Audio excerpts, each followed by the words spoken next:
If you've ever been lied to by someone you trusted, if you've ever felt that quiet, boiling rage of betrayal, then hit like, subscribe, and settle in, because this story isn't about violence or screaming matches. It's about patience, and a revenge so clean the truth did all the damage by itself. The first cracks. Back in the early 2000s, my life looked normal. Married, 2 young kids, 4 and 6, a house that felt stable, predictable routines, and yet something felt off. It started quietly, the kind of quiet that creeps under your skin. My kids began mentioning how often they stayed at their grandparents' house during the day. At first, it didn't register as strange. Grandparents love babysitting, right? But here's the thing.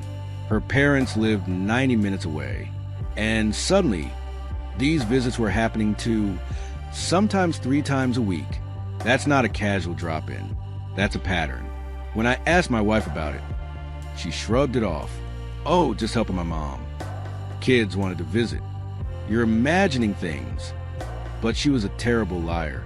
Her eyes didn't match her words. Her answers came too fast, too rehearsed. And that's when the doubt turned into suspicion. The numbers don't lie. I didn't confront her again. I didn't accuse. I watched. I started tracking her car mileage.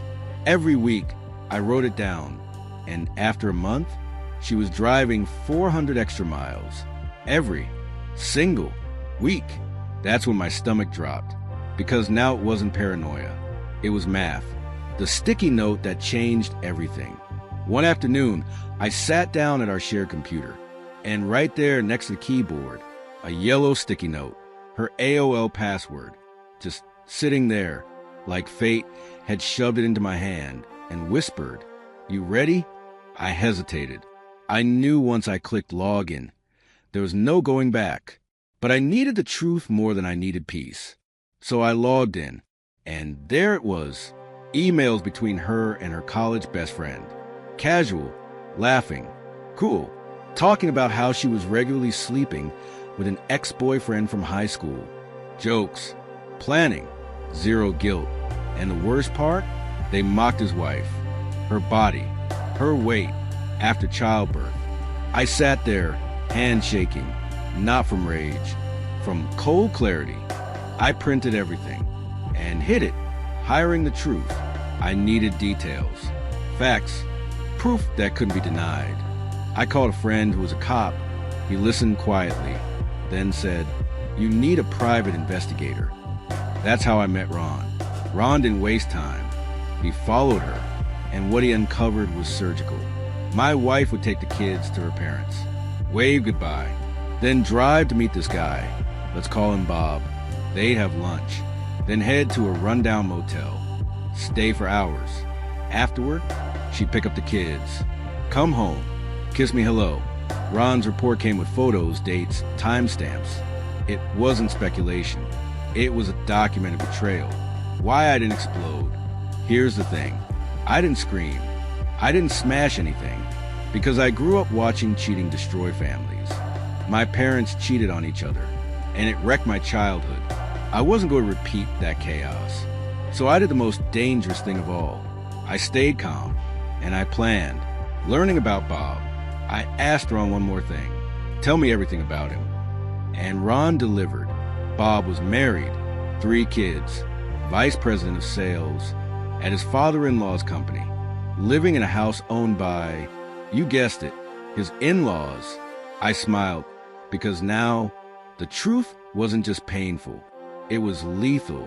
The day everything collapsed, I had my lawyer draft divorce papers, and then I coordinated timing. Perfect timing. The same day my wife was served at her workplace, Ron was knocking on another woman's door, Bob's wife. Ron laid everything out. Photos, reports, motel receipts. And then he left. What happened next? I didn't orchestrate. I didn't interfere. I just watched the dominoes fall. Bob's wife cleaned out the joint account, took the kids, left. Her father fired Bob immediately, evicted him from the house. The divorce became public, ugly, restraining orders, police reports. Bob even got his nose broken during an argument. Her brother stepped in, criminal charges, jail time, and then Bob vanished, left the state. No online footprint, nothing. Meanwhile, his ex-wife took over her father's company, thriving. I didn't scream. I didn't threaten. I didn't lift a finger. I just told the truth and let it do what lies never can. Destroy everything built on them. If this story hit you in the chest, if you believe karma doesn't rush, but never forgets, hit like, subscribe, and tell us in the comments